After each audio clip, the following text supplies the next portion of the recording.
Hello and welcome to Sew What Kimberly. Today I'm going to cut up this shirt to make a cover up. I have already kind of started making marks on one side because I'm going to be doing marks on both sides just to kind of save some time.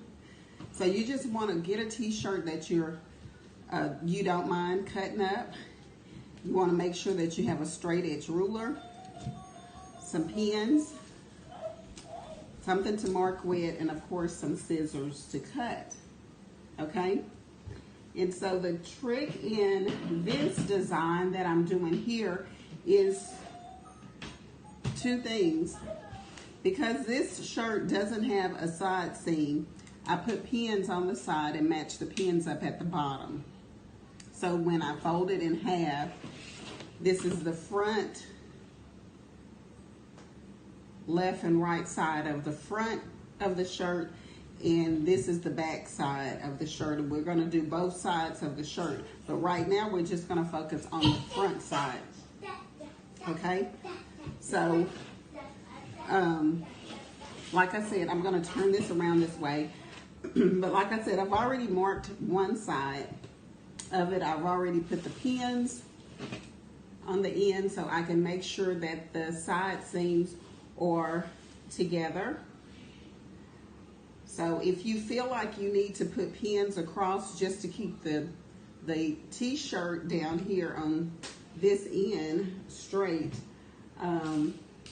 like this, then you can do that as well. But the main thing is making sure that you have these two pins on the side seam so that you can make sure that it's right underneath the armpit, okay? So once you get that straight, you want to get it as flat as possible. And the next thing you want to make sure you go to the neck and match the shoulder seams together. And these are the shoulder seams, the seams that go across the shoulder. So you want to match those up together and make sure that the front of it is flat and straight as well.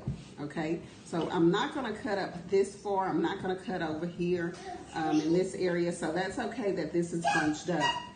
We just want to make sure that the part we're going to be cutting on is actually from this point to this point is flat and straight all the way across. And so I've marked them a ½ inch apart. I have a ruler all along my table. So all I have to do is just kind of place it here and make my marks all the way down a ½ inch. And then I take my ruler and I see how far over this way I want each one of my cuts. I want my cuts to start out short, and then as it gets closer to the bottom, I want it to be longer cuts. So I will place my ruler here, and I counted down 3, and I marked an inch. I count down 3 again, I marked an inch. I marked an inch.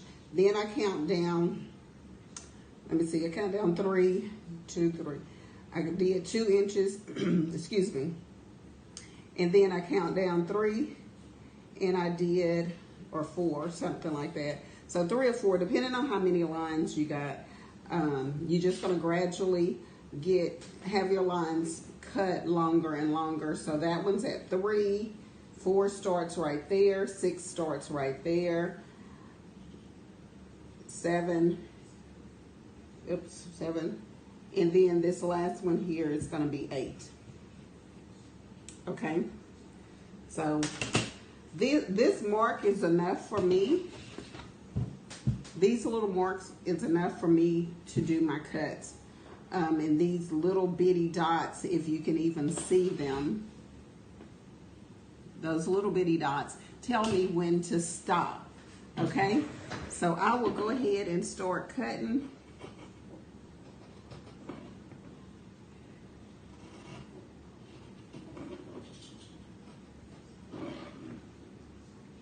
These are 1 inch.